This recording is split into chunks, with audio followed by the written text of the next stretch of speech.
Coming off of a season of spending a little more than my budget allows, I thought it was time to kickstart a little wallet detox. So I decided to do 5 days of no spend. Luckily right now I live with my parents, so I don't really have to pay rent. So I just help out by doing chores and cooking dinner sometimes. Also, it's easy to not spend money because I don't really have friends to go out with. Anyway, for the next 5 days, I'm not only going to not spend money, but I'm also going to try to make some money. Day 1, making money. Doing a side hustle. Now, I'm already a part-time nanny / babysitter, and I found that through care.com. I've been doing this for years since I was in college. There, I find a bunch of different jobs in the area where I'm living. So out in California, when I was there last year, I was a tutor for a 12-year-old. I could literally just find all those jobs on this app. It's the best. This is not sponsored. I've literally been using this since I was 18. And so I will be doing that later today. But in addition to this side hustle, I've been wanting to find something a little bit more remote. I did some research and I found this website called Cambly. I don't know if any of you guys have tried it, but it's a website where you can essentially just teach people your native language. And I think you can be a beginner or any level. You don't need to have like a teaching certificate or anything, which I don't have a teaching certificate. So let's not only save money and not spend it, but let's make a little today. All right. Oops, I accidentally clicked on careers when I meant to click on become a tutor. Whoopsie. Let's do teaching English to 18 plus. My application is under review. I already made a video. I forgot I did this. Okay, so I already made a profile a year ago and my application has been under review for a really long time, so I guess they have too many tutors and not enough people purchasing lessons on Cambly. So that was a fail. I'll stick to babysitting and more in-person jobs. I like that more anyway because I like being in contact with people face to face. Hello, okay, it's day 2 of no spend. Today is not buying beauty products. Okay, so instead of buying skincare products, I decided to make my own. Let me get it. Oh, okay, it's right here. So I actually started doing this already a few weeks ago. This is my second batch, and I filmed myself making this before I knew I was gonna do this video. And my hair there was different because I literally just got my hair cut last week. So let's just roll that clip. For this cream, you will need fair trade 100% raw, unrefined shea butter, fair trade cold pressed, unfiltered olive oil. Okay, just ignore how dirty the kitchen is. I have yet to do my chores for the day. Cinderella's not here right now. Belle just reads books. We're gonna treat this like a double boiler, so place that in here.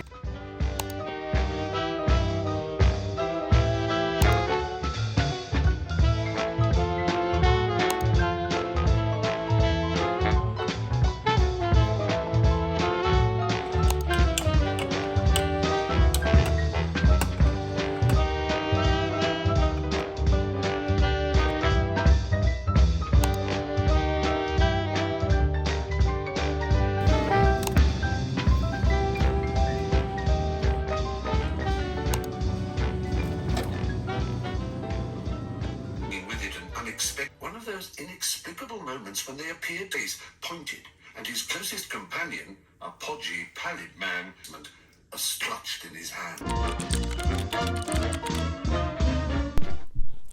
I'm having a snack. ASMR.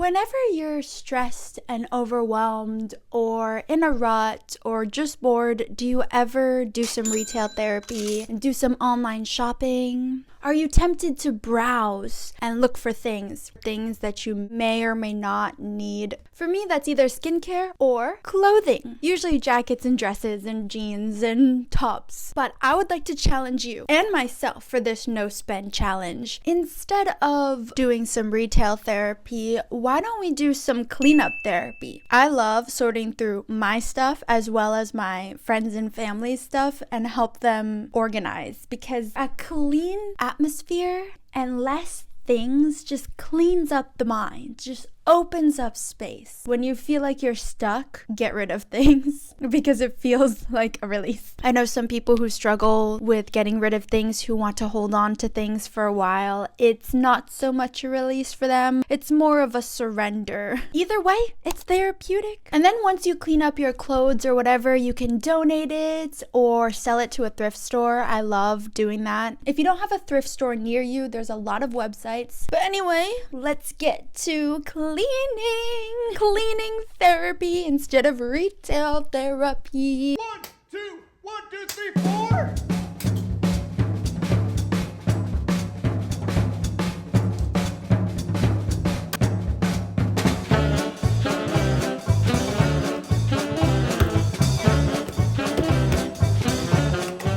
In my own room, I found a karaoke mic. Is this useful? Should I keep it?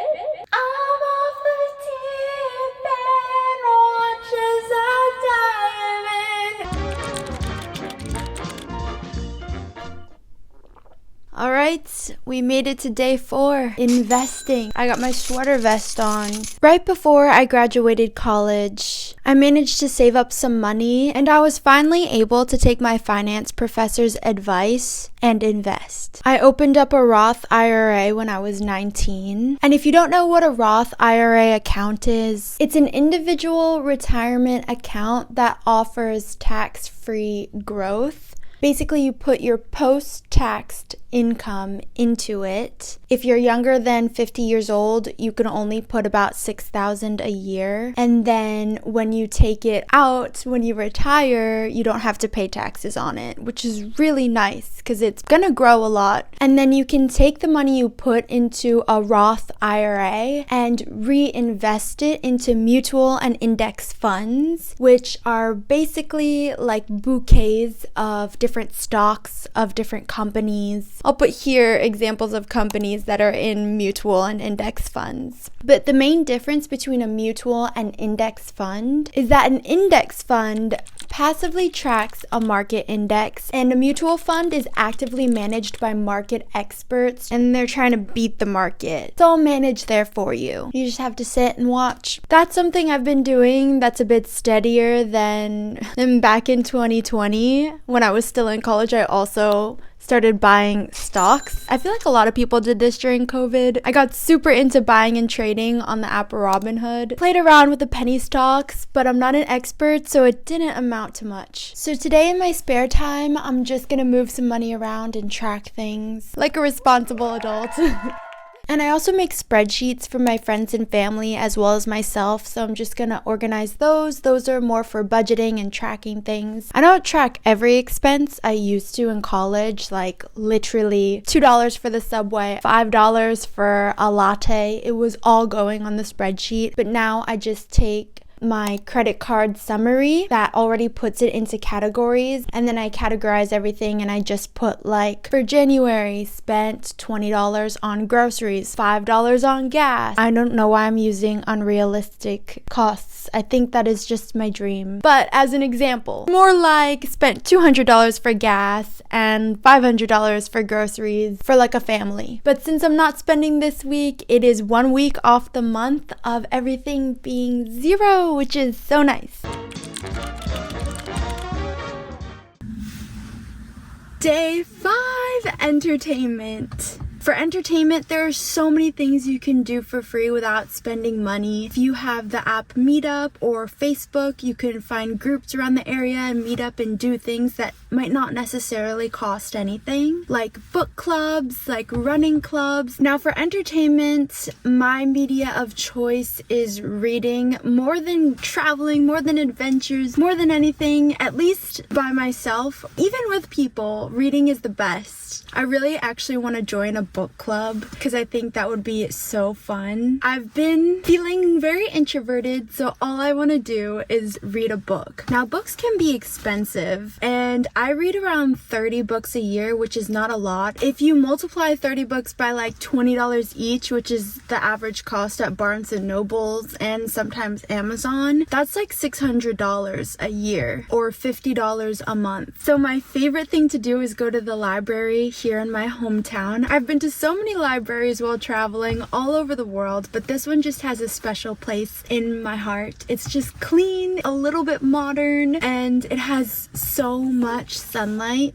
and there's always the sound of children's laughter in the background. It has a huge section of kids' books and a little play area for the kids, so it's actually not that quiet of a library, and I like that. I just went inside, and I'm always so awkward when I'm filming in a public space, and I didn't get any books because I'm actually leaving my town in a few days. I am traveling somewhere, but for Christmas I got a Kindle, and actually if you have a library card, you can use the app Libby and plug in your library card, and usually most libraries have a lot of ebooks or audiobooks that you can borrow on the app. You could use your smartphone. So I just borrow ebooks and read them on the plane. But I still love going into a physical library because I can see all the covers, and if I'm curious about something, pick it out and read the description. Through the library, I am renting 2 books. All right, we made it. All in all, this week I spent $0, of course, and through some of my side hustles made $200. I want to thank my parents so much again for paying for food and this house. Honestly, I owe them the world, and I'll try to be a more dutiful daughter as always. I definitely want to do more of these wallet detoxes in the future. I thought it was so much fun to make. I've seen people on YouTube go 30 days without spending. Some go even a year, which how do you even do that? I don't know, maybe you grow your own food, which is something I would like to try. I know money can sometimes be a source of stress for many people out there, but hey, just remember that money is not the source of joy. Materials are not the source of joy. Joy comes from the Spirit, and I thank Jesus for that every single day. Just live this life with your chin up, and nothing can ever get you down.